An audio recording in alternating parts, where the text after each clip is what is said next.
Assalamualaikum dan salam sejahtera. Sekali lagi kita bertemu dalam rancangan Jumpa Masak bersama Dr. Zil. So, hari ni kita nak makan apa ya? Hari ni kita akan cuba masak kuih tiaw latna. Okey, jom kita tinjau apa barang-barang yang perlu kita sediakan. Bahan utama sudah semestinya kuih tiaw, ya. Dia masakan ni dia penuh dengan sayur-sayurannya. Okey, kuih tiaw kita perlukan sayur. Sayur-sayuran ni biasa orang gunakan kobis, sayur sawi ya. Saya tak guna sawi pahit tu, saya gunakan sawi jenis pak choy ya. Sebab kalau macam budak-budak nak makan sawi pahit tu dia macam kurang selesa sikit ya. Tapi kalau nak guna sawi pahit pun boleh, sawi biasa. Okey, ini sawi pak choy, carrot, baby corn,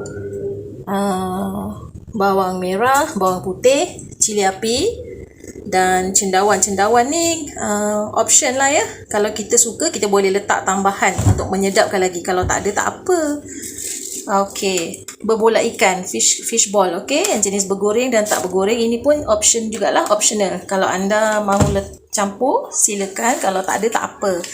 Dan sudah tentunya kita perlukan tepung jagung dan kicap cair. Okey, jom. Sebelum kita memasak, saya nak tunjukkan bahan-bahan kedua ya, yang mana bahan-bahan yang kita akan masukkan selepas sayur kita siap. Kita akan masukkan bahan-bahan mentah ni lah ya. Seperti saya gunakan untuk kali ni saya gunakan seafood lah ya. Jadi saya campurkan sotong dengan udang saja. Okey ya. Kemudian kita akan gunakan telur di akhir sekali. Setelah siap dan nak angkat tu kita pecah telur. Kemudian untuk perisa tambahan saya menggunakan lada hitam campur sikit lada putih ya. Kemudian secubit garam dan ini seafood sauce. Okey, kalau tak ada seafood sauce tersasul gitu. Kalau tak ada seafood sauce pun boleh guna sos tiram. Kalau tak ada pun tak apa, ni optional saja. Okey. Kemudian of course cawan air. Jom kita mula memasak. Kita hiris dulu bawang merah, hiris bawang merah, hiriskan bawang putih. Semua masakan ni eloklah dihiris-hiris ya. Bila dia dah bercampur-campur dengan sayur-sayuran semua, kita tak rasa dah bawang-bawang ni semua. Kemudian kita hiris-hiriskan cili api. Cili api ni terpulang, kalau anda nak rasa pedas anda boleh letak lebih. Kalau tak, ikut selera lah, sedikit pun tak apa, asalkan dia ada sedikit rasa pedas. Kita potongkan kita punya baby corn ya, hiris kecil-kecil baby corn kita. Begitu juga dengan sayur lobak merah lah, kita potong dia 1 inci memanjang macam tu ya. Okey, untuk bahagian pertama kita perlu menggoreng kita punya kuih tiaw terlebih dahulu ya. Tuangkan lebih kurang dalam 2 sudu minyak masak. Masukkan kuih tiaw dan masukkan kicap cair kita. Kita goreng kuih tiaw kita ya, lebih kurang dalam 2-3 minit kita goreng supaya kuih tiaw kita ada perisa dan lebih sedap lah ya kuih tiaw latna kita. Bahagian kedua kita akan masak dia punya kuah. Okey, kita tumis bawang putih, bawang merah, cili api. Dah tumis garing-garing, boleh masukkan berbola ikan. Dah masukkan berbola ikan, kita boleh masuk sayur-sayuran lah, kobis, lobak merah dan baby corn. Lepas tu kita masukkan anggaran secawan air untuk dia punya kuah. Lepas tu kita kacau dan kita biarkan sayur kita ni layu dulu ya.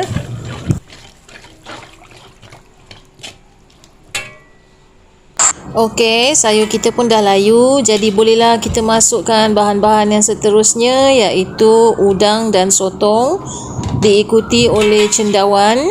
Kita boleh masukkan semua sekali dan masak sehingga dia betul-betul masak. Dan masukkan sawi. Sawi kita masuk kemudian last sebab kita tak nak sawi kita terlampau lecur. Ya, jadi kita masukkan sawi, kacau sampai dia masak. Sementara tu bolehlah tambahkan kita punya garam secukupnya. Jangan masin sangat ya. Lepas tu lada hitam campur lada putih dan seafood sauce. Dan kacaukan sehingga sebati. Seafood sauce ni akan memaniskan lagi kuah latna kita di samping rasa daripada jus jus yang dikeluarkan daripada sotong dan udang tadi, tengok tu dah pun mendidih. Jadi kita boleh masukkan air ni lah, tepung jagung ya. Tepung jagung yang kita bancurkan dengan setengah cawan air, dan kita boleh masukkan untuk memekatkan kuah kita. Akhir sekali kita masukkan sebiji telur dan cepat-cepat kacau sebab kita tak nak telur kita terlampau berketul-ketul.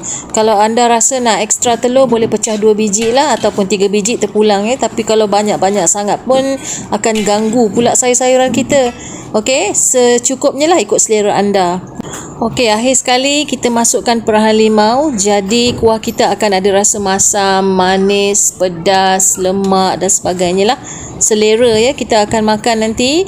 Jadi kuah ni bila dah cukup masak, dah cukup pekat, kita akan tirus dekat kita punya kuih tiaw yang kita dah goreng tadi. Okey, alhamdulillah dah siap pun kuah lakna kita. Bismillah. Wah. Tiruskan ke kuih tiaw kita tadi.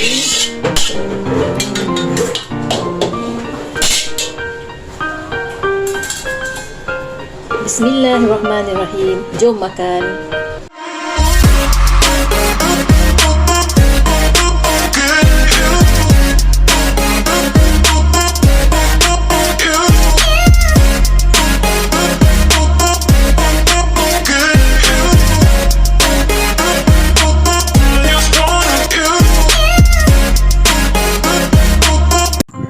Makanan laut seperti udang dan sotong membekalkan protein yang tinggi dalam diet seharian kita.